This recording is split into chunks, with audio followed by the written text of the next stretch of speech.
మేము చెప్పేదినండి, ఇక్కడ ఉన్నటువంటి అన్యమతస్థులకు సంబంధించిన కట్టడం ఏదైతే ఉందో దాన్ని ఇప్పుడు తొలగించేంత వరకు ఇక్కడ నుంచి ఎవరు లేవరన్నా ఈ యొక్క మా ధర్మాన్ని మేము కాపాడుకుంటామని కూడా తెలియజేస్తా ఉన్నాం.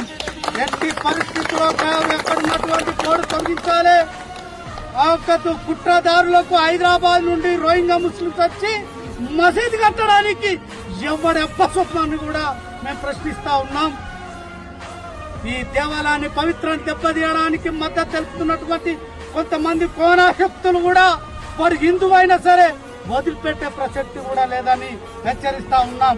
కాబట్టి ఇక మీదట ఈ దేవాలయ పరిసర ప్రాంతంలో ఎటువంటి కట్టడాలు కట్టినప్పటికీ కూడా మేము దాన్ని తొలగిస్తాము, పట్టుకుంటాము, పెద్ద ఎత్తున ధర్నాకు పిలుపునిస్తామని కూడా వెనుకాడము. ఎందుకంటే ఈ కోట్ల మంది